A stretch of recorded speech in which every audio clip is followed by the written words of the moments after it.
Hey guys! Welcome back to ATC. Yes, we are so happy to be chatting with you again. It's a real ATC day because the day that episode 11 drops, which is Monday, it's today, the day that we are recording. The day that we're recording. So it's just ATC full. Hope you guys enjoying that episode because I know I did. Yes. Reach out to us if you want to join us in any of our summer bucket list plans. So real. You still have time since it just released today, so we haven't gotten too many requests yet. So you can always. Right. It's only been a couple of hours, you know. Exactly. So, send us a DM, send us an email, send us a text if you know us personally. Yeah, but if you don't. And you can't. Or do what you want, actually. Because you don't have our number. Just say our numbers on the podcast. That's crazy. We have the podcast email, though, and you can look at that on our website. True. So you can just contact us through there. We have a different link for our website now, don't we? Yeah, we updated it, though. Okay. Yeah. Just go to link in bio. Follow us on Instagram. Link in bio gives you everything you need. Exactly. But I hope you guys are having a wonderful Monday. Mm-hmm. I know I am. And we're going to kick it off with our high and low tides of the week. Yes. You want to go first? What a week. Yeah, I can go first. Okay, you guys. I feel like we've been talking about it a lot. But here we are. This week that I'm recording. Well, actually, this is the week that I'm recording. The week that this drops, school's out. School's over. The week that I'm recording it, it's the last week. Right. I have currently 1.5 more days left, technically. That's crazy. Crazy. Well, technically, I have 2 full days because I have to stay a half day longer, being a staff and all that. But the kids only have 1.5 days. I feel good. It's very bittersweet. I had my moment with my class where I broke the news to them. It was a very emotional time. We sat on the floor of my classroom and cried together for 30 minutes. That's real. And because I genuinely love these kids so much, and they're not why I'm stepping away, from education. So that's the part that breaks my heart. But I'm also excited for the new adventure. Yeah. I'm excited for the new change in things. I'm excited for that. And I told them, and I want to stay true to this, that I do want to go back and visit and maybe be a mystery reader one day in their third grade classroom, cute, yeah. Or go to their their Christmas program and get to see them perform. See them every now and again. Yeah, I'm so connected to the school and the church. I want to be involved. Yeah. So that was a very bittersweet moment. But in terms of the workload and being done with the school year, I'm very excited. I'm very excited for a break. And I'm excited for all the traveling that we're going to be doing. Which goes so well with this episode. It does. Mm-hmm. And also, by the time that this drops, it will be done and over with. But this is also the week of my best friend's wedding. So I'm so excited. That's, again, I feel like this is also how I felt with my own wedding, where you're so excited, but you're also so ready to get it done because there's just it's a lot. Yeah. And I'm so excited to see her on her big day, but I know she's also I can't wait for it to be just a weight lifted. Yeah. Yes, just a weight lifted, but with all of the planning and all the events happening. It's so many amazing things. There is a lot going on all at once, and I'm so excited for her to enter that chapter of her life. Yeah. So I'm really, really excited to celebrate her, and that's all kicking off this week too. So it's a busy week. Yeah. All good things though. And I'm very, very excited. So those are my high tides. Yay. I love that so much. So my high tide, Hannah was actually a part of it. So this recent Friday. Oh yeah. Yeah. We had a little girls group at the church with some of the older girls because me and Monet do a small group every Friday. So we joined with the youth girls. So good. And we had just the night of the crafts, games, testimonies. The craft was so cute. Wasn't it? It was. And I did not partake because I'm not crafty. No, same. And I literally can't. I have no artistic ability. Watched everyone else's, yeah. I love watching other people do it, and I wish that I could. I would have paid someone else to do mine because I loved the idea so much. Just but I know that if I would have tried, it would have come out so bad, and then I would have been so upset. Real. But it was so cute. They painted little mirrors. They had little handheld mirrors, and then they got to paint, and people painted flowers or affirmations or Bible verses. It was so cute. Such a creative shout out craft. to Ruth.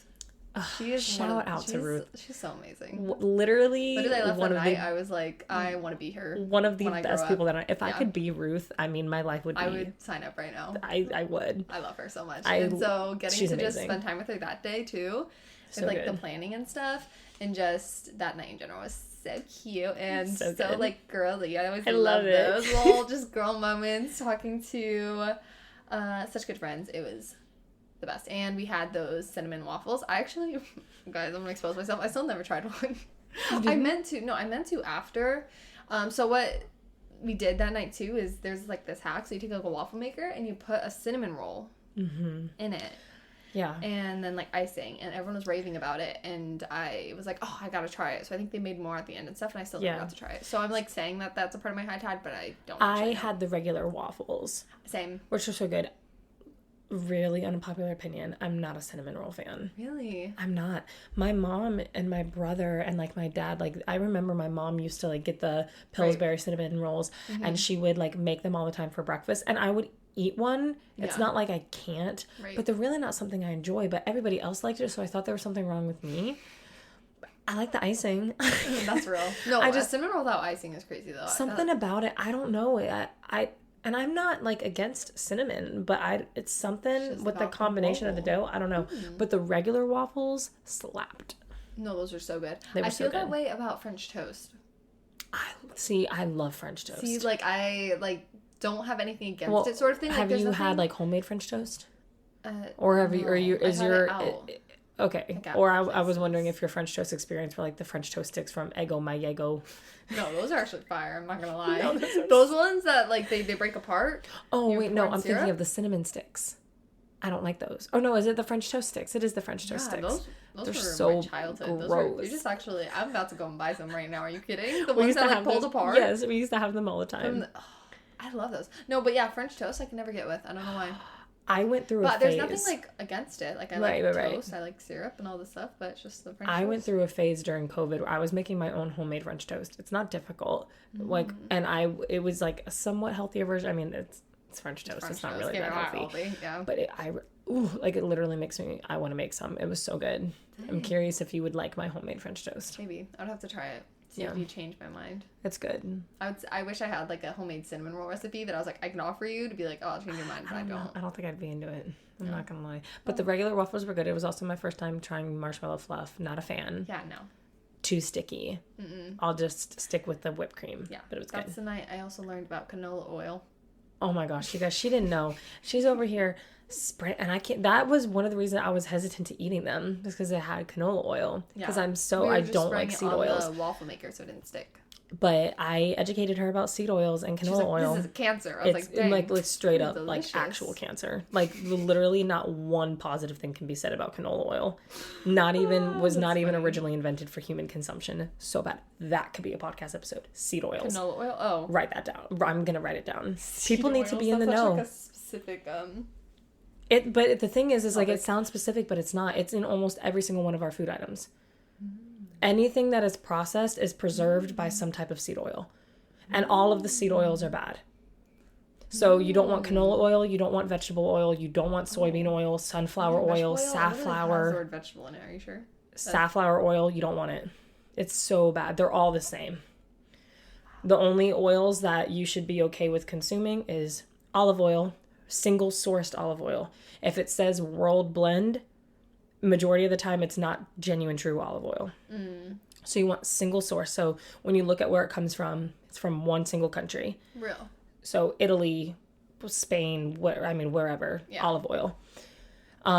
Coconut oil is your best bet, but coconut oil does give things a coconutty taste. So you have to be careful with that. So if you have good olive oil, you're good. But majority of the things that me and Vlad cook with, we cook in beef tallow, or ghee, which is like a clarified butter, or grass-fed butter. Butter is the best way to go, in my opinion. Butter and coconut oil.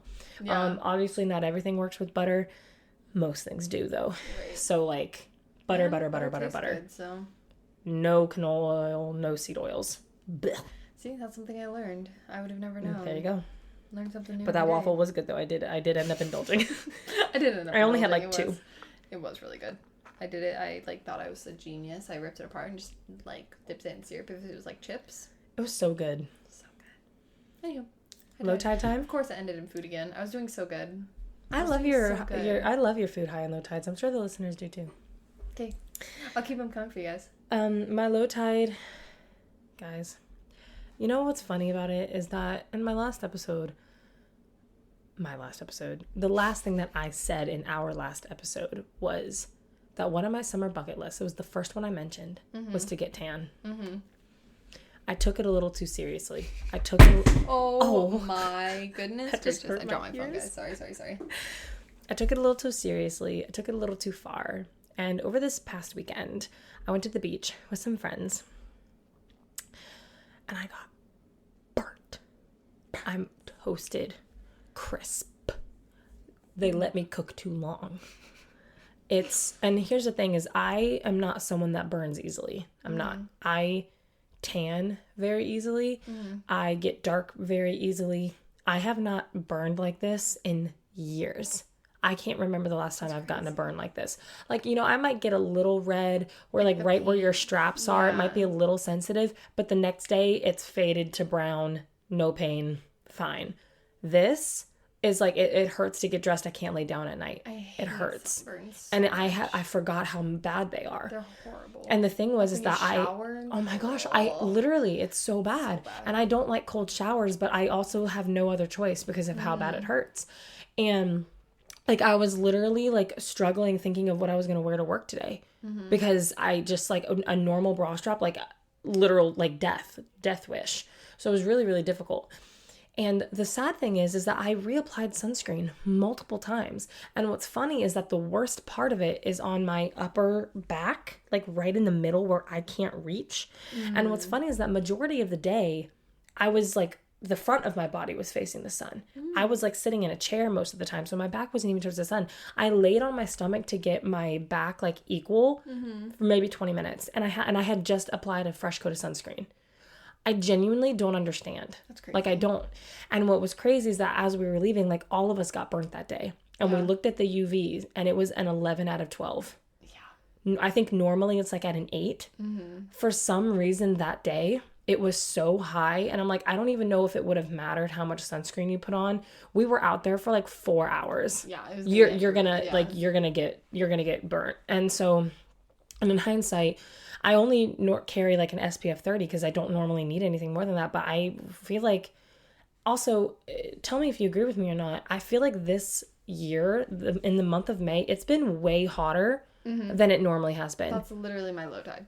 Is it really? It's how hot it is outside. And here's the thing is I like the heat. I don't mind that at all. But even for me, I'm like, it's May. Like, this is really hot. Like, I'm expecting this in like July, August.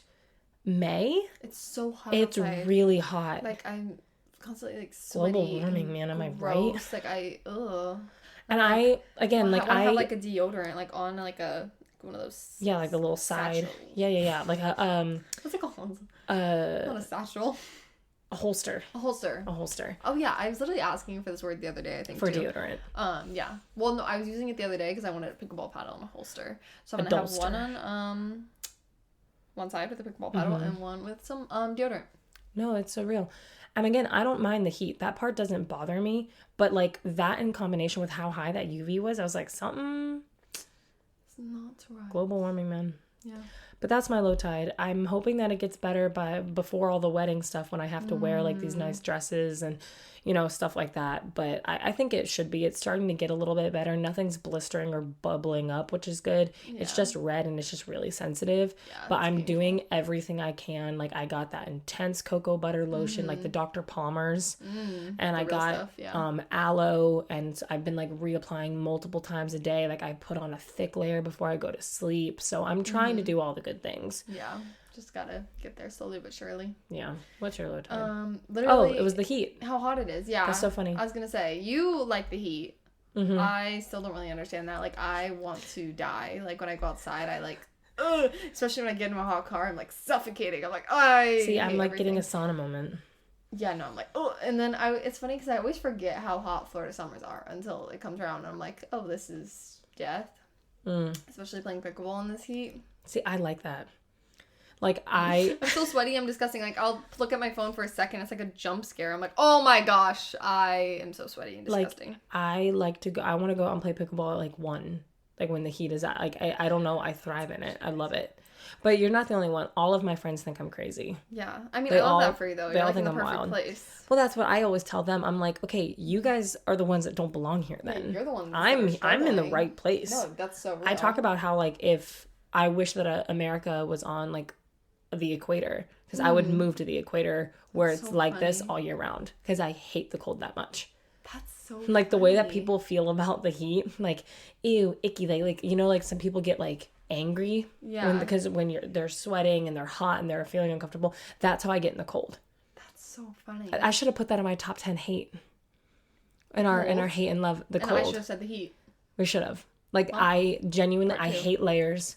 I hate being cold. I get angry when I'm cold. I love layers because, like, that's where my drip comes out. I hate it. Winter I like the look of it with certain outfits, but I hate the feeling of I feel constricted. And then I hate, like, every time you go inside, you got to take it all off, and then you got to put it back on. I feel that way, though, in the summers, like, in Florida, because when you're hot outside, and then you go to a restaurant, and it's, like, -0 degrees, and it's freezing, and then I have to, like, still bring a sweatshirt with me, because I'm, like, the air conditioning is just, like, freezing my sweat on me. See, like, I'm the kind of crazy, like, I will wear sweats, like, in the middle of summer in Florida. Yeah, all right, yeah, that's a little cray-cray. But I love that for you. You should have seen me in college, man. Like, it would be August, and I would be, like, walking up and down in sweatpants and a sweatshirt. I'm always cold. I always say that I'm cold-blooded because I constantly need the sun to keep me warm. You need, like, a heat lamp. Mm-hmm. Constant heat lamp on me. I'm a little gecko. A little gecko. That's cute. That's funny. Well, speaking of... have no transition It has literally nothing to do with what... Speaking of... That's just my transition, and I'm just like, nothing we were just talking about. Anywho. Oh my gosh, guys, my anywho count went crazy last episode.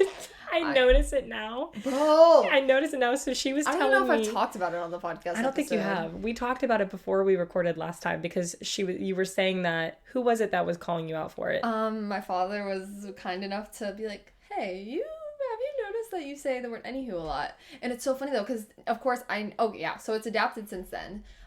Because he mentioned that, I was like, oh, that's so funny. And then I started noticing myself doing it, and then I brought it up to, like, my brother-in-law, and then it was literally my birthday, and then that's when, who I was thinking of. And he, like, made a sign that was like, anywho, it's your birthday, and it's just, like, a thing now. My gosh, I love or, like, that. he'll say anywho, and he's like, oh, sorry, that's Mia's word. I'm like, what the heck? And I thought it was just, like, a recent thing, but then I was getting, like, Snapchat memories of me talking, and I was saying anywho. Like, this has just been ingrained in me. I just say anywho all the time. That's, like, my transition it's funny, because when you word. brought it up, I was like, I don't even know what you're talking about. And then I was listening to our episode. All our listeners are going to be like, girl says anywho way too much. Now if we're saying it, you're going to hear it constantly. I went to go back and listen, and I was like, she said anywho. Like, I love it though. It's like a trigger. Cute. Like, I don't tell my tongue to do it. That's like me with 100%.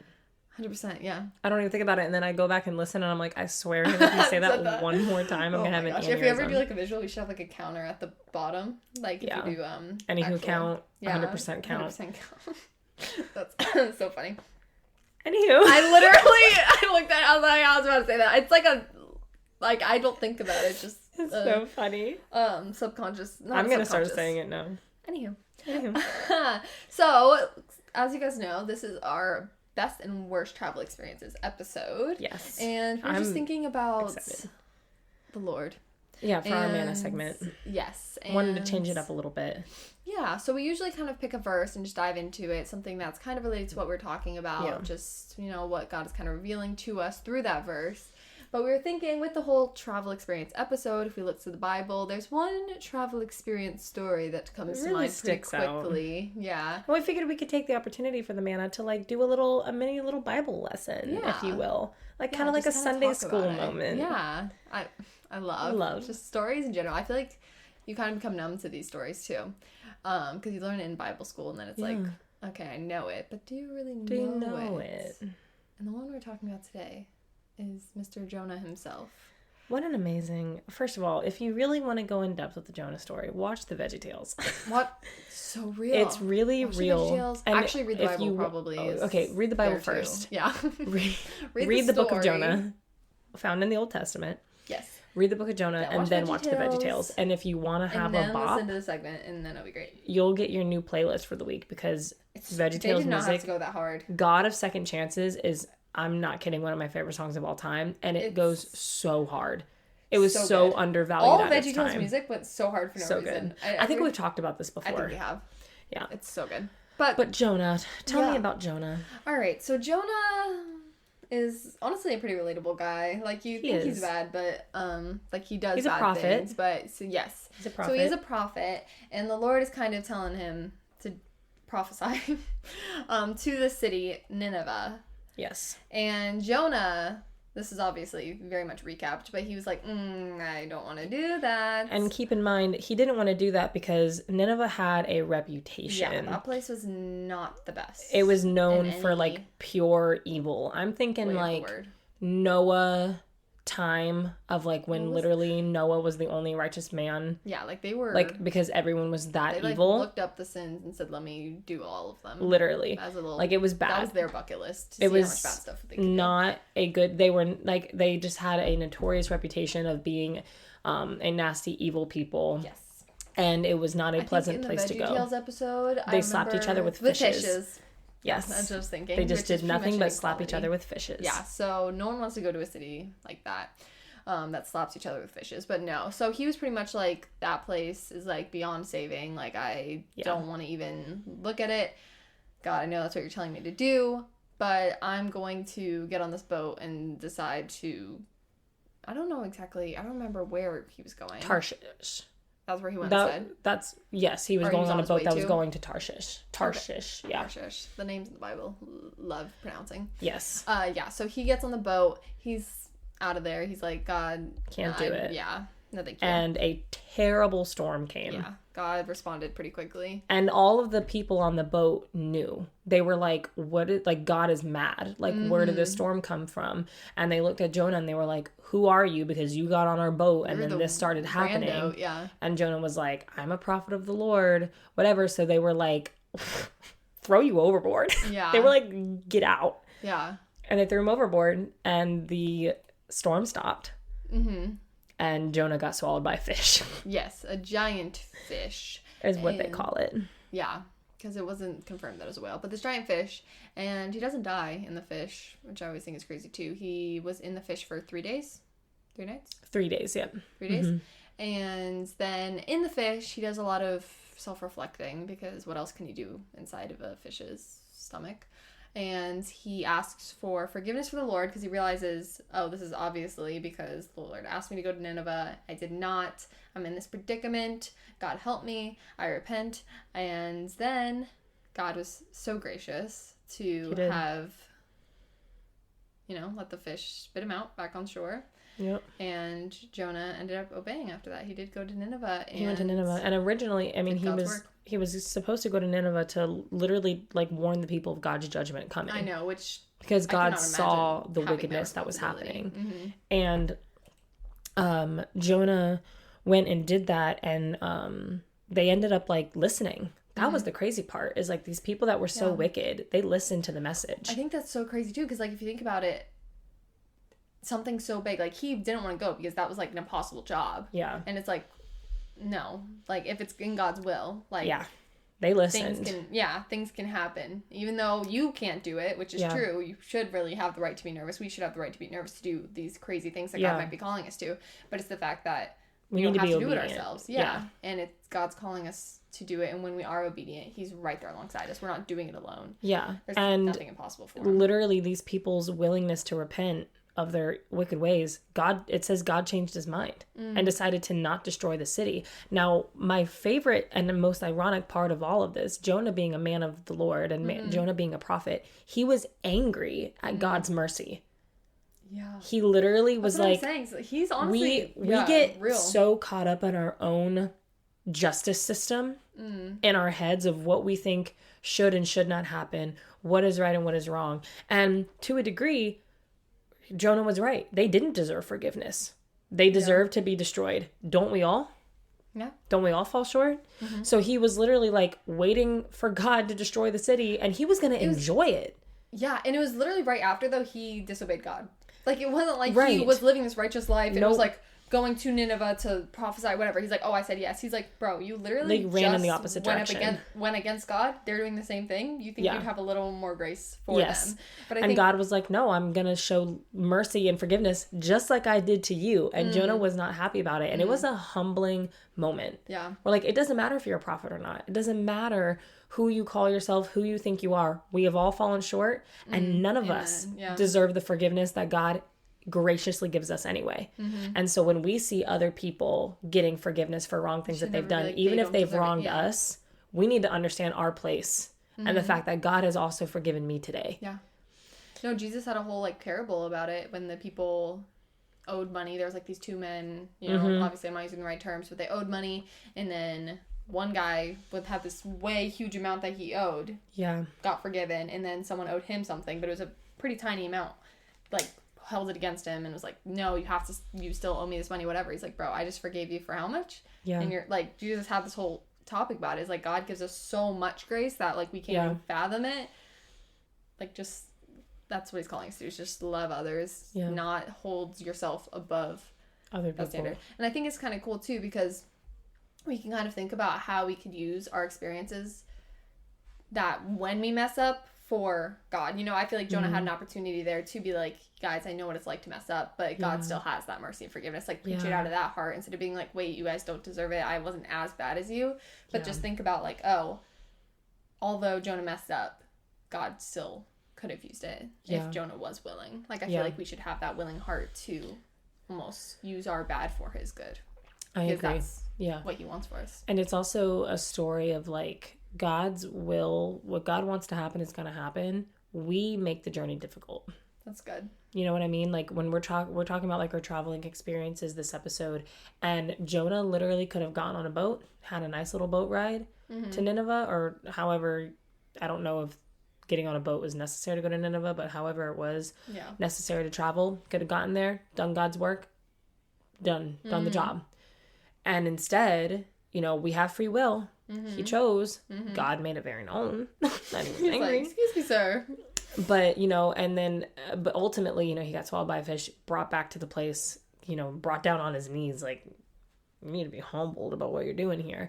And God's will was carried out, and he ended up going to Nineveh anyway. But man, oh man, did he make it way more difficult than necessary. Had we just been obedient, had we just trusted God that, God, I really don't want to go to this place. God, I don't want to do the job that you're calling me to do. God, I'm not going to enjoy it. It's not up my alley. You know, I don't like it. I don't speak the language there. Whatever the excuse might be. We make so many excuses. So many. And some of them might even be like, okay, like that's fair. I understand why you're concerned about that. But at the end of the day, if God is calling you to go, why this is the moments where like I understand. Like, we get frustrated when we read about the Israelites and how many times that they lacked faith in God. But we do that so often where God's like, have you not seen how faithful I have been to you? Like, if I'm calling you to go, all of these concerns that you have, they will be taken care of. That's good, Just trust me. And make the journey more enjoyable. Just trust God. His plan is so much better. Yeah. And I think we've talked about this before, but it really takes a weight off of you, knowing that, like, if it's God's will. You don't have to be in control. It's his will. Like, we're just really vessels for it. We're just a part of it. I wanted to quickly, Sunday, Pastor Tim in his message, there was one quote that stuck with me because it was all about the Spirit, because it was Pentecost Sunday. And he was talking about obviously the Holy Spirit. And the quote that it was like, you don't need more of the Holy Spirit just needs more of you. Like, the Holy Spirit doesn't need you. God doesn't need you. Rewording that, but we should want him to use us. We should allow him room. We are holding ourselves back. Exactly. God is not. He's always there. Like, he wants to use us. That's very clear in the word. He wants us to be obedient. We just have to actually make that room for him to flow and do and that's what he's been talking about, is like the power of God. We have that. It's on us to allow ourselves to be able to wield that and use that for the glory of God. And I think Jonah's story is also a really great example of like our need to be in control of things, and how as humans we would rather go down the harder route to be the one steering the ship than to allow God to direct our paths and not be in control, because we have such a control issue. We need to be we want to be in control. whether it's because of pride, anxiety, lack of faith, whatever it is, we need to be the one steering the ship. And it causes so much turmoil, and yet we will still knowingly do that. And choose because that we over... get some kind of sense of control. Wow, yeah. And just let, instead of just like, girl, like, let Jesus take the wheel. Let go, Carrie my God. Underwood said it best. Oh, so real. Jesus, still stands true to say. Take that wheel. Take that wheel. It's easy as it is. It's easier said than done, but it is. It is obviously but you much can better. Take a lot from Jonah. It makes me want to like read that book like more in depth saying. now. Maybe I'll do that. I feel that way with so many of the Old Testament books. Like, you just kind of overlook it. You're just like, oh, I know the story. But then I think that way with like verses all the time too. Yeah. Like when you actually like just read one verse and like just dive in every word. Yes, we talked about this. Part of it, all the context, all the weight of it. Yes. You can get different things for different situations. Like, it's constantly relevant. Like, the Bible's constantly relevant. There's so many things that happened thousands of years ago. Yeah. That we can still gain stuff from today because God is, like we talked about in that last episode, unchanging. And Amen. He's steadfast. Love it. What a good manna. I agree. Good word from the Lord. Amen and amen and amen. All right. With that being said. Into the tsunami. Anywho, diving into our main topic. Yes. Is travel experiences. I am excited for this one. Girl. I've got some travel experiences. Not that I am like a very seasoned well traveler, but I have been out of the country a fair share amount of times. I've taken a fair share amount of road trips. I've flown quite a few times. So I feel like I have, it's not like I've only traveled once and I'm like, my experiences. No, yeah. I've traveled a good amount of times. I know you've traveled a good amount of times. Yes, I have. I'm trying to think. Should we say like where we've traveled to? Maybe to like start it off just so we can like kind of give our cred. Okay, yeah. A little credibility. Okay, you can go first. Okay. I don't know off the top of my head. So I was born in Virginia. Okay. And so I've kind of, and my mom was from New York and stuff. So I feel like I've been to pretty much everywhere on the East Coast, whether it's like a road trip, just stopping by. Definitely, I lived in Massachusetts for 2 years. I've talked about that. So all along the East Coast, in America, I'm starting with, I've been to Texas. My sister, that's one you'll hear about later, but my sister lived there when she got married because he was in the Air Force and that's where they were stationed. So they lived there for 6 years, I think. So I was able to visit them, but I think Texas is as far west as I've gone. Okay. So that's kind of the extent in America. So pretty much all of the East Coast and then Texas. Gotcha. And then fortunately, I went to Jamaica when I was 10 on a mission trip. Got it. Which is crazy to think that I had the opportunity to go on a mission trip when I was 10. But so that was the extent of where I've traveled until this past summer. Oh, right. Yeah, because you went to Germany. Yes. So my sister's opening up so many travel opportunities for me. Well, her and her husband, because he was working there for... Got it. Okay. 2 or 3 months. And then I was like, I'm going to join you guys. So I stayed up there for 3 weeks. And since Europe is like so close together, it's kind of cool. You got to see all the different places. Yeah, we could just take road trips. So I went to Germany, we went to Italy, we went to Austria, we went to France. Wow, you were well traveled. And then I get back to Florida, and then 10 days later we go to Barcelona. So I've been I didn't realize it was that. You had just traveled. Yeah, last summer was really busy. It was so good. So that's what I'm saying. It's just been like recent. And this summer we're going to Ireland. So I'm going to be a well-traveled girly. Oh.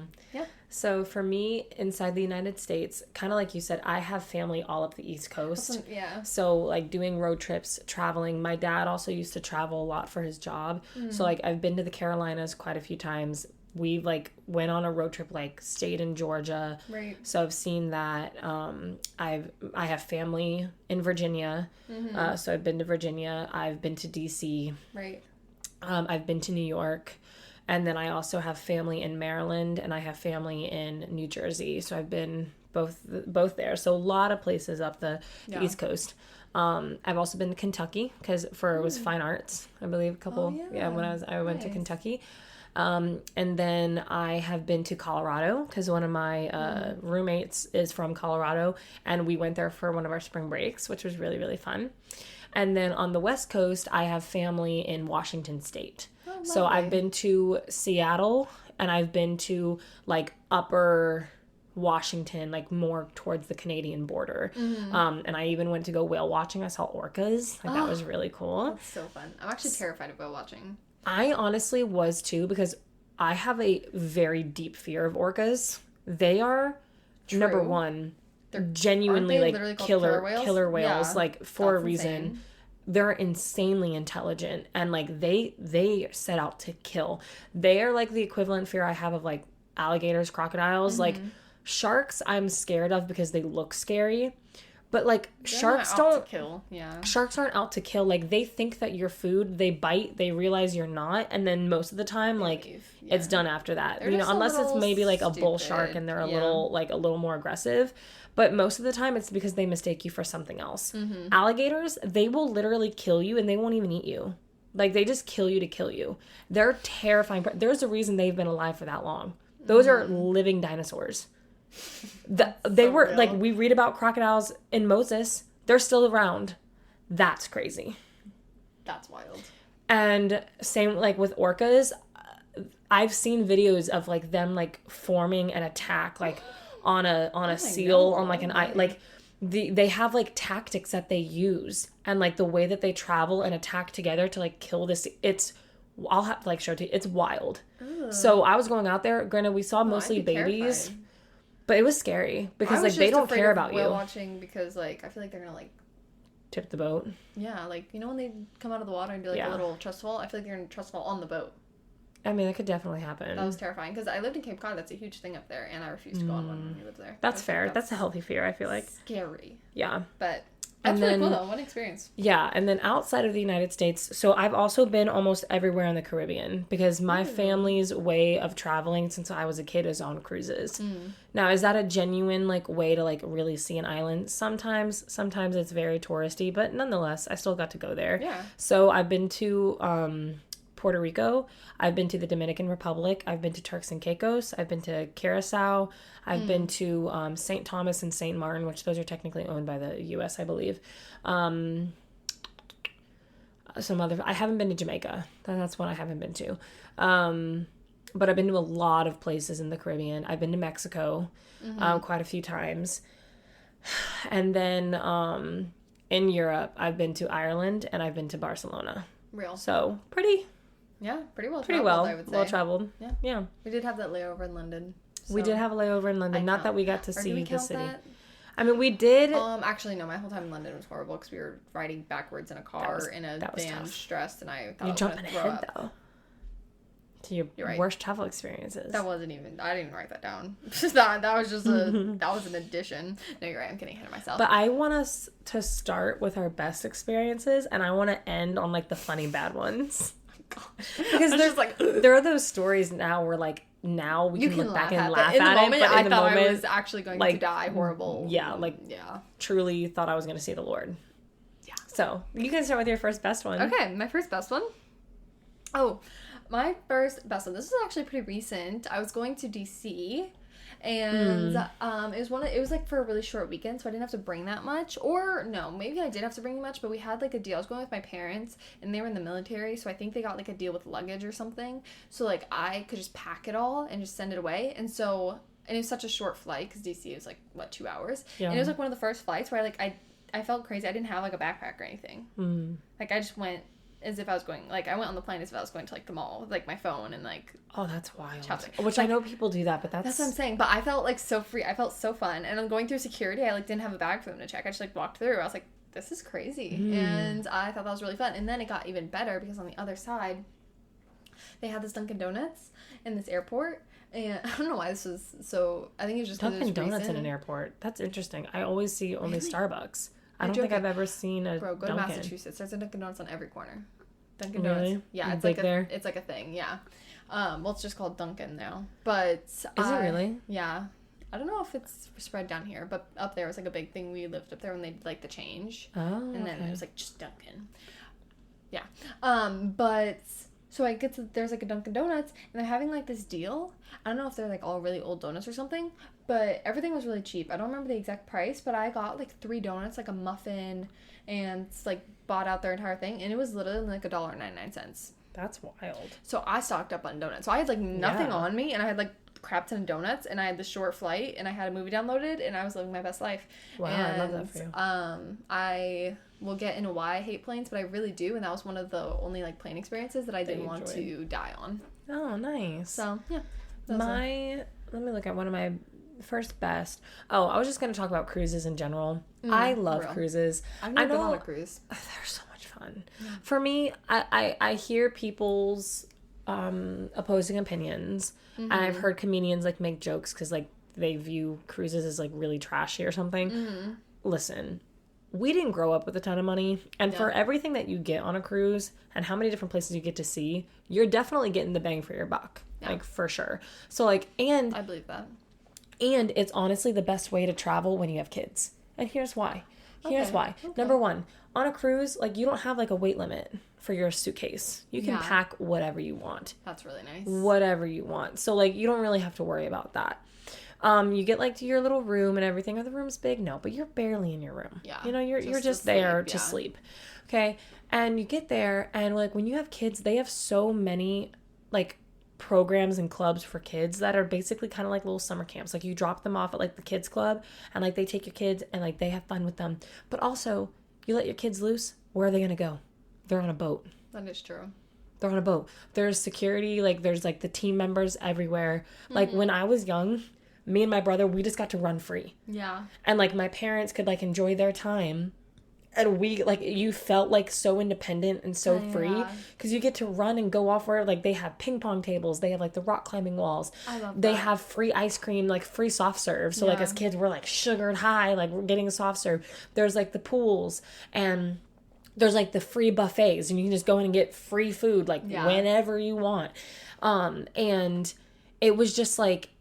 It's just so nice because your parents just kind of, it's like you're at like a water park almost, but like, again, it's safer. Like, again, where are you going to go? Right. It's really, really nice. And I love that you get to stop at like different places, but honestly, like the days at sea when you're like traveling too are my favorite days. And there's so many fun events. Like they put on trivia, there's karaoke. They do like game shows. They have like full on like musicals that go on. They do like movie theater showings. Like I watched Turbo for the first time like in a movie theater on a cruise ship. So they have like ice skating. They have ice skating shows, which is insane to watch. Like ice skaters on a moving boat is crazy. That's insane. It's like so much fun. And then like they'll have like little parades, or they have like the Lido deck, like the pool dance parties, and there's like a DJ out there. Fun, on the last cruise that I went on, they had the silent discos with like the headphones. Oh my gosh, me and my cousin, we were going there every night and like listening, like jamming out in our headphones, like the silent DJs and everything. And then also as a kid, if your parents buy you the drink package, as a kid you get like a fancy little cruise cup. Cute. And you get like unlimited sodas. Oh, so like you literally go to like the Coca-Cola Freestyle machines and you can do whatever you want, and you get to like to drink all you want. You get to eat all the ice cream you want. Like as a kid, it's truly like the dream. It's the dream. Yeah. And I just love it so much because you get to stop and you get to see so many different places, and you can, you know, if you want to make it more pricey, you can book excursions and do stuff. But even if you just go to the island, like buy a cab and like they'll take you to a beach and you can just lay out in the most beautiful water on the most beautiful beaches and be, you know, and just be living your best life. And then like you go back on the boat and like everything is done for you. All of like the crew members are so kind. They're so nice. Fun. And even like when you're at dinner, so like you have like a set time for your dinner every night. And like that's my favorite part. So like I always travel with my cousin, who's like a sister / like best friend for me. Right. And our favorite parts of the cruises are the family dinners. So like during the day you go off and you do whatever you want, but like, okay, we have our dinner at 7 p.m. I love that. So we're all gonna meet and we're gonna have family dinner. And like every night the menu is different. That's like set to like where you're going. So it'll be like themed dinners and stuff. And like you get like all, and you can order as much as you want. Like because it's all like that part is like included. Right. So like we would always, and like you get like all dressed up, so we'd have like our girl time of getting ready, and then we go down to the cruise and like to the dinner, and like we get our dinner, and then like the crew members will like start dancing and like or they'll have like people fun. Like we had this one guy who was like an amazing magician, and he would come around to our table and do like magic for us and stuff. It's just so much fun if you have the right group. On their last cruise we went to, bro, they had laser tag. I was going hard on these kids. I was like rolling around flipping, and they were like, you can't jump all like on this stuff, and I was like like going so hard with laser tag. It was so much fun. I love that. It was great. And you don't have any problems with seasickness or anything? No, I got a little nauseous one time because it was pretty rough, and like the boat, when we went to the back of the boat, like it was slowly rocking up and down. But again, I grew up on a boat. Like my dad's a charter captain. I grew up going out in the sea and fishing, so it's really not that big of a deal for me. Yeah. But honestly, like I've only gotten seasick like on a cruise like once, and like if you have some Dramamine or whatever, you'll be fine. Yeah. That's real. Nice. So I love cruises. Like that is the way I absolutely love them. So much fun. That's real. It's like a vacation to your vacation. That's literally what it is. Like on a plane, you're freaking miserable on the way to your destination. On a cruise, you're partying the whole time. Yeah. And you like, literally like the traveling more than the actual destination. That's so funny. It's so much fun. Whoever's idea was to put all that on a boat. And genius. They also have like a spa. Like there was one time like my mom was like generous enough to like buy me a massage, and like I went and I got a massage. Like, it was so nice.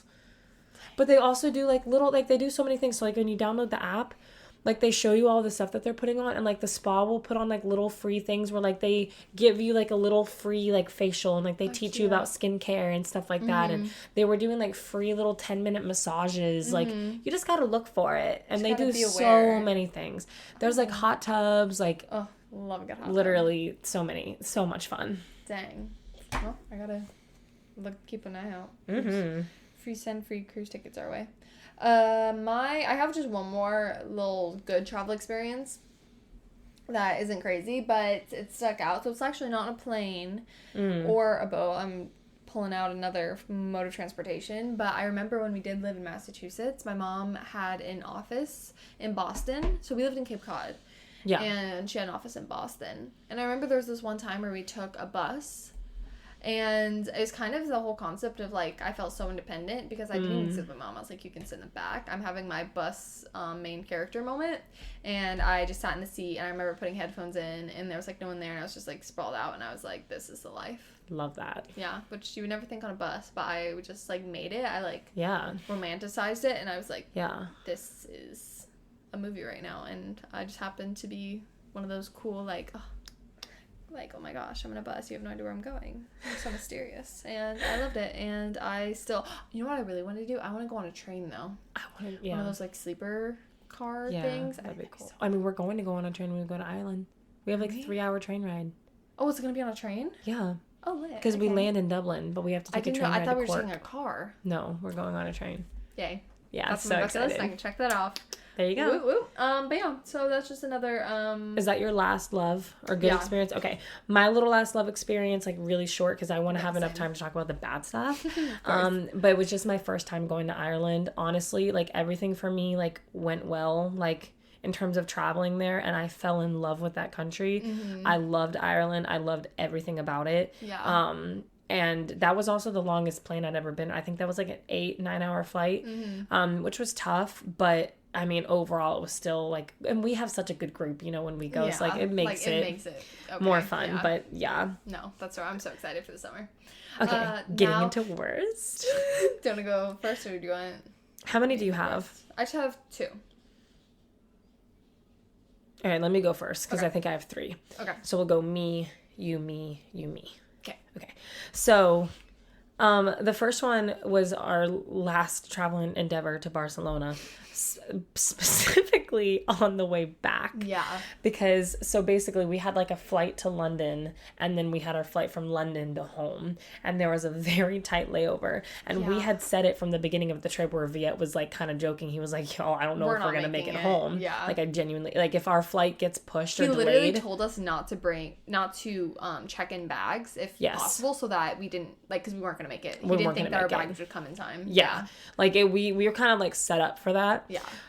And then so we land in London, and when I tell you I'm in an all out like sprint through the airport, because you guys listen, as much as I loved our time in Barcelona, the need to get home was real.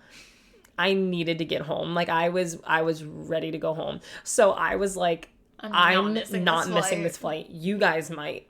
I'm going home. Like I got my ticket. I'm out of here. I'm not dealing with it. So my stuff was checked. I had a backpack, and I put on, like, I double strapped her, and I started, like, military jogging through the airport. I don't know if you remember. I started jogging through the airport, and people are like, are you legit running? I was like, yes. I don't think you understand. Like, we're not going to make it. Like, I'm running through this airport because our connecting flight, it was, like, on the other side of the airport, our gate. So I'm literally running, which was super stressful. I got there, like, just in time. The rest of our group, I was stressing for you guys. I was like, I don't know if I'm going to make it or not, but I'm literally not staying behind for y'all. Like, I'm going home. So, like, that was just really stressful. And then also, I don't think this was on the way back. It might have been on the way there to Barcelona. But, like, Vlad, do you remember that whole thing where he got held up, like, with security? That was on the way too, I think it was on the way too. So this whole thing happened because basically, like, you scan your boarding pass and then the little gate opens up. And the problem is that Vlad is left-handed. So he scanned his boarding pass on the little kiosk thing to his left, and it opened up the wrong gate for him to walk through. As the other gate for what he actually scanned opened up, some other man walked through without scanning his boarding pass. That's insane. Right? So Vladimir, like, according to the boarding pass, entered the airport, even though he didn't. Yeah. So Vlad, like, let the guy know, and then they tried to stop the other guy that knowingly walked in, knowing he didn't scan his boarding pass. Oh my gosh. And they literally wouldn't let Vlad go. Like, they were, like, viewing him as some, like, criminal. Yeah. And Vlad was like, it's not me. I'm right here. I'm he has his ID. Like, he's like, I am who I say I am. I accidentally scanned the wrong thing because everything is meant for right-handed people. Honestly, that's the real problem. It really is. Very and some other guy walked in. So then, like, we were working with security to, like, identify this man, and, like, they were yelling at him and, like, trying to chase him down. And he clearly knew that he did something wrong because he, like, skirted in like a little snake, and like he even like cut people in the security line. It was a whole big thing, and they were not letting Vlad go, and I was afraid that Vlad was going to miss his flight, right? Because they were holding him, and I'm like, Vlad's not the security threat. Why do you guys still have him? Yeah. Like, I literally was going on, and I'm like, I'm his wife. He has his ID. He is who he says he is. Why are you holding him? Yeah. Instead of trying to go find the guy that is trying to pass as Vladimir that's not. Yeah. I don't understand that. So it became this whole thing. And then they were like, yeah, we're just waiting to hear more. I'm like, about what? Like, I almost went Karen, and I'm not a Karen. Yeah. But I was having a moment. We had to go, yeah. So that was my first bad experience. Real. No, which, fair. Like, overall, everything went good. Those were just, like, two, like, really stressful things in that moment. Out. Yeah. Yeah. So my first worst. So what I mentioned earlier is my sister and her husband, they lived in Texas for about 6 years, and I loved to visit them. Mm-hmm. I remember I visited them multiple times by myself. I think the first 2 times because I was pretty young, I did it's like the junior flight things where you could like have a flight attendant like walk with you to the gate, like so you're not like completely alone going through security and stuff, because that's super intimidating. And then they give you, like, your own spot on the plane. They give you, like, snacks and stuff to just make sure you're okay. So I did it the first 2 times, and then I was just on my own. Because I think I never realized, 10, like, there are kids that fly by themselves. All the time, yeah. I remember I was literally, like, in the back row with, like, all these random kids. I'm like... That's so crazy. We're just on our lonesome. I would be so terrified as a parent. Like, that would be, like, crazy. Anxiety That's why they have until... the flight attendant walk with them to the parent, and then they have to, like, check to make sure, obviously, the right person's picking up the kid. It's this whole thing. But I think once you turn 10 or something, they're just like, you're good, figure it out. And I'm like, okay. So it was one of the first times I was like flying alone without the flight attendant thing. Like, I flew a couple times by myself, but it was like, girl, you're on your own. So I went through security, whatever. And then I'm flying to San Angelo. San Angelo is a very, very small town in Texas. And I don't think there's any direct flights there. I think you go to like Austin or Dallas, and then you take like a hopper plane. Like, it's just like a very, very tiny plane to the smaller city. So I'm on my way to Austin, I think it was, and I'm not thinking anything in the world. I'm like, I'm just gonna get on my next flight. That was also another thing, is like layovers by yourself are pretty scary, because you have to like go in this airport you've never seen before. You have to get to it on the right time, figure out where the gate is. It's this whole thing. So, but I was a little nervous about that, but I was like, all right, I'm going there, I'll be fine. So then I arrive in Austin, and I, like, your phone's on airplane mode, so I undo my phone on airplane mode, and I'm, like, my phone's being blown up. Text calls, whatever, for, like, my parents.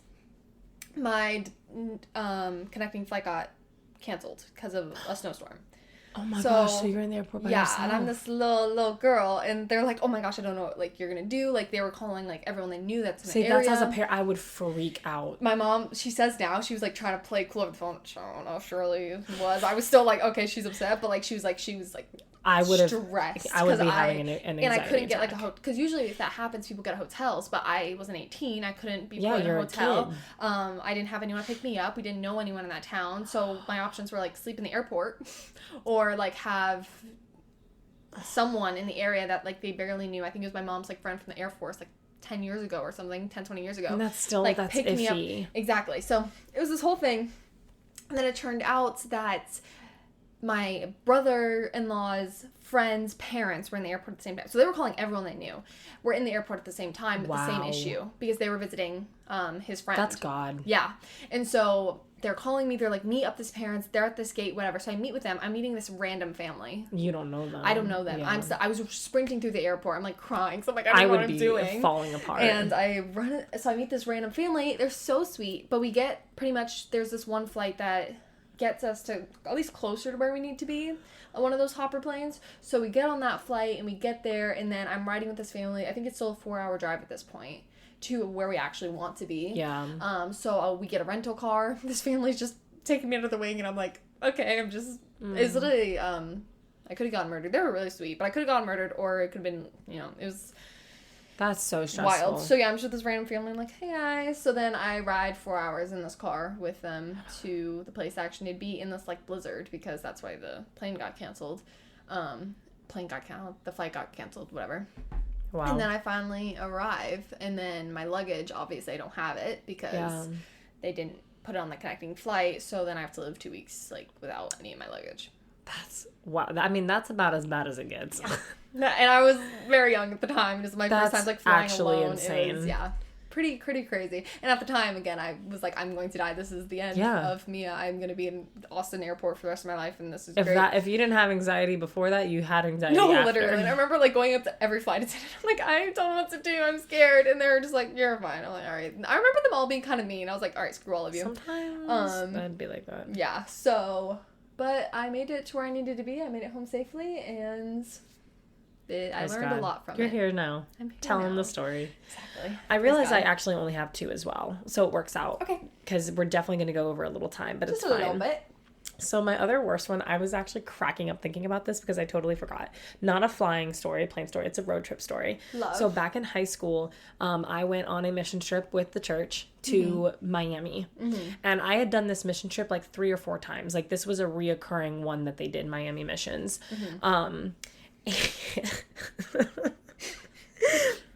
Every time we go, we take the church shuttle. The van, yeah. Not the van. Oh, was it the shuttle.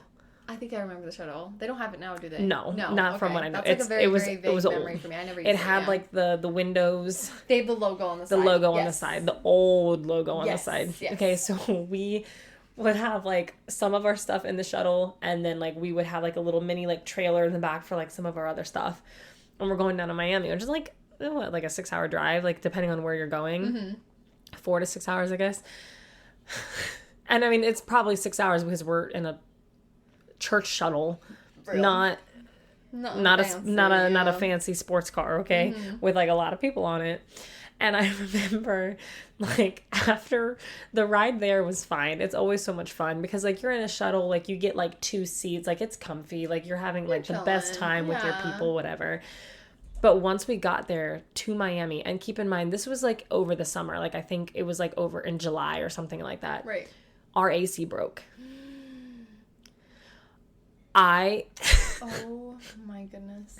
Our AC broke in the middle of summer, and this mission trip that we did there is manual labor intensive. Like we put on like some like I'm trying to remember what we called them for the kids, but it was like a weekly, kind of like a VBS in a way, but it was kind of different. But we were setting everything up. Right. So you're setting everything up. You have to take everything down, and then you have to go out and you have to go into the neighborhoods and pass out the flyers and stuff. So you're walking heat, for miles in the heat.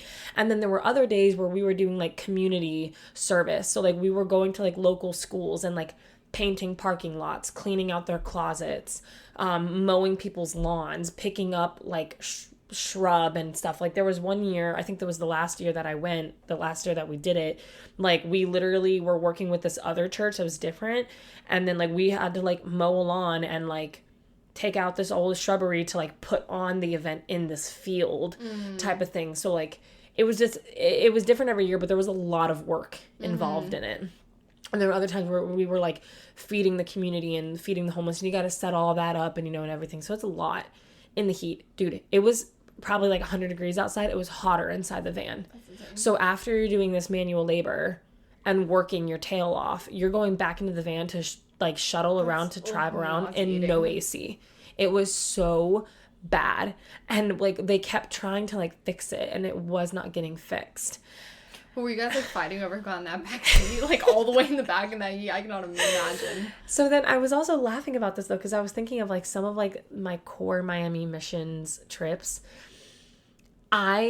It's so crazy looking back on the accommodations, because like it's a missions trip, so it's not anything crazy. Like we were staying in this church, but it was wild. But here's the thing, I liked that the accommodations were so bad, because it made it like I wanted to suffer. Because, like, it's a missions trip. Like, I didn't want it to feel like a vacation. You know what I mean? Funny. But it was so funny because, like, we're literally staying in this church, which that was also a part of the manual labor, because we had to, like, clean out the rooms that they were letting us stay in. Right. And then every single morning, like, you had cleaning chores to keep this church clean, to take care of it, because they're letting us stay there. Right. Totally fair.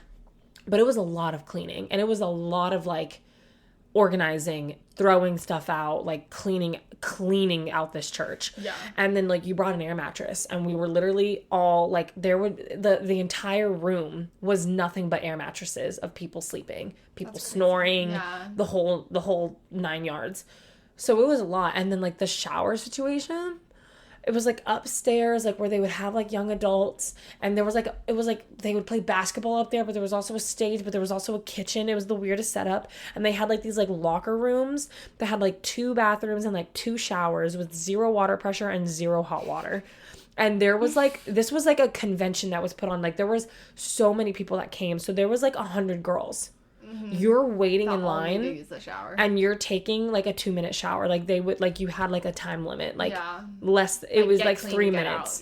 Like rinse off, do your soap, get out, and then you know what I mean. It's just so funny. Like there was like mold in the bathroom. It's crazy, but I love it looking back on it. Like it's just like those core memories now. Yeah. And then the AC was broken the whole drive home. And it was so bad, but we like, all you can do in that moment is just laugh. And it makes for the best memories. Yeah. But we're literally dying. We're like, oh my God. Yeah. Like in Miami heat. It's almost like you're in just so much pain. You're just like laughing at it. Like there's nothing, if you don't laugh about it and make jokes, you'll go crazy. Yeah. It's the same thing with like Barcelona. Like you have to laugh about it. I feel that way with like, even in Barcelona and stuff, like we're just so sleep deprived. It's like in any other, with anyone else, like it's horrible to not get that much sleep. I would die in real life. Yeah. But like when you're with just your people and like you're just and you're doing it for the Lord, you become a little delusional. You do. You're just serving the Lord. You were fasting, not intentionally, but we are. We're fasting sleep. No, honestly, literally for the Lord. That was a testimony. After I was like, the fact that I wasn't like the crankiest person in the world because of lack of sleep. That's the God. Holy Spirit. Yeah. That's actually, no, that's so real. And like being with our team, but we literally talked about it, like even on Barcelona, how like I will willingly stay up for that fellowship because we're like, only here for how long? Dude, I can't wait for Ireland. I'm gonna get 2 hours of sleep in Ireland, I swear, every night. It's gonna be so good. That's just gonna be my life, and it's gonna be great. And we have such a good group going. I'm so excited. Same. Anyway, so that was my last bad experience. But again, they make for the best memories. They really do. They're so good to talk about. Like sometimes I'm 100 bad days make 100 good stories. 100 bad days make 100 good stories. 100 good stories make me interesting at parties. Okay, finish us off, Mia. I will. So my last one is from this recent trip to Germany this past summer. So it was right after I left my job. And I saved up this money, and I wanted the cheapest tickets possible. This was all me. So I looked up this one website, I don't remember what it's called, and I got the cheapest tickets ever. And similar to your Bali situation that you were talking, not Bali. Is it Bali? It is Bali that you and Bot are going to, right? Yes, we're going to Bali. I keep like saying the wrong thing. But similar to that, where you just get like the cheapest tickets and just hope for the best. So I got them to Germany. And I'm trying to think. I think I went to JFK, and then from JFK... Oh, JFK is very stressful. And then I was going to Germany, some main place in Germany, like Berlin or something, and then I was going to like Stuttgart, which is the place I was. So it was quite a bit of hopping around. And of course, this was my first time ever flying internationally, and I was flying by myself. Oh, that's tough. Yeah. So you just have the wildest stories, man. So I was by myself, and so I flew to New York, and I was like, okay, I'm chilling. And I don't know how international works, so I can't find this gate because it's like a completely other side of the airport, because you have to go through customs and like all that stuff. Yeah. So I'm like not thinking, and I'm just like off to New York. I'm like, let's go to Germany, and I'm like walking around, and I can't find this place to life of me. And everyone in the JFK airport is so mean, and everything's like broken. There's like this one tram that I was supposed to take. They're like, yeah, go to that one, and then I go there, it's broken, and I'm like, okay, well I can't use this Skyrail tram, whatever I think it's called. So I was asking someone else, and they were all like pointing me in different directions. I'm like, I have no idea where the heck I'm going, and I'm looking at the time, and like I'm cutting it freaking close. Like I will not be able to make it to my flight to Germany, and I'm screwed. So, and then I finally, and so then, well actually no, I find myself outside somehow. That was like, I'm definitely not in the right place. I am outside. I'm feeling New York weather right now. This is not where I'm supposed to be. So I'm outside. I'm like stressed. And then I finally think I'm in the international, because I'm like starting to see like foreign countries in the departure arrival screens and stuff. Yeah. So I'm like, okay, I'm kind of in the right place. And then I get to the security line. And like, shoot, I have to go through security again. I'm already... like boarding time is already passed. Like I gotta go. So I'm in this line for security, and I'm like, this line is so long, Hannah. I can't describe it. This line is insanely long. Oh my gosh, I would have started freaking out. And I'm stressing. No, I am. And I'm like, and okay, sorry, this is gonna be a long story, but I am also wearing the sweatiest, disgusting thing ever. I'm wearing like a leather jacket because I was like style, and I'm wearing leggings and boots. Like horrible. So I'm sweating. That's and terrible airport running attire. in New York. Yeah, no, wouldn't recommend. We'll talk about that next episode. But I'm like running, and I'm holding this thing. I'm like so sweaty. My hair's down. I'm like, ugh, I feel disgusting. Immediately, also when I'm flying, I feel disgusting. Yes, and I'm always. sweating, and I'm gross, and I'm in this security line, and I'm like, I'm not gonna make it. Like I was like calling my mom, like I don't know what I'm gonna do. Like I'm screwed. And so then I hear the people behind me, and they look familiar. They were on my last flight, and they were talking about the same. They're going to the same connecting flight. Okay, so I was like, yeah. So I'm like, hey guys, are you like, so they're talking, they're stressing, and I'm it's like, this is my chance. It's like, are you guys stressed? I'm stressed too. I don't know what they were gonna do, but whatever. And then there was two other people next to me that weren't on that flight, but they were also going. So then they heard us talking about it, and they were like, yo, I'm trying to get to that flight too. They were not on a connecting flight, so they had no reason to be that late, but whatever. I was like, we're friends now. So we're all just like, what are we gonna do? Trauma and bonding. then no, literally. And then there's one of the guys that was on that connecting flight, and he's like, I'm just gonna ask people if we can skip. So we're in security line. He's like, guys, he's like just shouting to everyone. It was literally like a movie moment. He's like, we're gonna miss our flight. Can we please skip all of you? And then it felt like almost like 100 feet, I would say, of like security line. Like they were all letting us go past them. That's so I was nice. like, this is the Lord. That is. So yeah, and then we're going through security really fast. That's why we need bold people like that are willing to do that, because I would have never. I would have missed my flight. Yeah, no, it was the person up. that was like, hey, can we skip? And I was like, never hurts to ask. Amen. So then we're skipping all this line, and then we finally get there through security. I'm like still sweating, putting my boots on, and then so I'm running there, and then I realize, oh, this is an international flight. You have to have your passport and crap. So then we actually get to the gate. They're already boarding. I still have to pee really bad, I think, of this time. So I'm like going to the bathroom, and then I come out, and then they have to check my passport for some reason, which I didn't know what this meant. I think with any international flights, they just have to like check your passport. Yeah. So I think it's like checking the name to the ticket. Yeah. And since I was like one of the last ones there, they were just doing a last call. So I heard my name, and I was like, I'm in trouble. I'm getting deported. I'm literally an American citizen. I don't even know what's happening. No, I was like, I was like in the bathroom, so I have to like go out, and then I'm like showing them my passport, and they're like, you're good. I was like, okay, thank you. And then yeah, so that was horrible. And then I get on my flight to Germany. It was a long flight. I was miserable, hate flying planes. And then I get there, and then I'm in a foreign country in Germany, not knowing the language, and then having to get on another flight in the airport, navigating customs, going through border patrol, and they're so scary, and they all have these German accents, and I'm like, oh my gosh, I'm gonna die. So scared. Germans are scary. And they're like, where are you going? And I forgot. I was like, dude, I'm visiting my sister, in Stuttgart, and they're like, oh, so do you know anyone there? I was like, no. And they're probably like, this girl's lying, because my sister doesn't live in Stuttgart. So I was like, I'm not, like, I don't know. I was just contradicting myself. I was stressed. These guys were scary. They let me through. I think that's just because I was this little girl who had no idea what she was doing. You were not a I say this little girl was last year. But, yeah, I was so stressed. And then I finally get to where I need to go. But then, funny thing is, I just have to do this all again. So, well, no, I get in Germany, and I'm like, that was the worst travel experience of my life. I live in Germany now because I'm not going back there. Going back. And no, I remember, like, staying up the whole night before I would fly back, because I knew it was going to be miserable, because I had the same flight, the exact same, like, timing and thing, and it was horrible on the way back, too. Oh, I'm so sorry. So, I think I dressed more appropriately on the way back. I was like, let me not bring a blanket and like have a leather jacket and be stupid. But I think I was carrying a blanket too. I was so stupid. Anywho, that's wild. Yeah, so I got to do it on the whole way back. You win. Oh my gosh, yeah, and then of course Barcelona and stuff was there too. But traveling to Barcelona, besides like that, it was the way back. Yeah, that was a little stressful. But it's funny though, because I was like 10 days after or something like. Yeah, after that, I was like PTSD. I was like, this is horrible. But going through customs, remember when like Landon was like, I was like kicking the class. I'm like, oh my gosh, we're not gonna be allowed to leave this country. I'm going there on holiday. Ugh. Yeah. Anyway, thank you. We went a little over, but if you're still here, man, thanks. You are a real one of ATC. A real one. We appreciate you. We love you. Yes. Stick around for next episode. Let's give them a little sneak peek, shall we? Let's do it. We're going to be giving you our best travel tips. How we handled these situations. What made our life differently. Yes. In the future. What we learned from the hard lessons and what we know works. Yes. For any of your future travel endeavors. Yes. All right, guys. Stay tuned. Thank you so much. Have a wonderful day. Bye. Bye.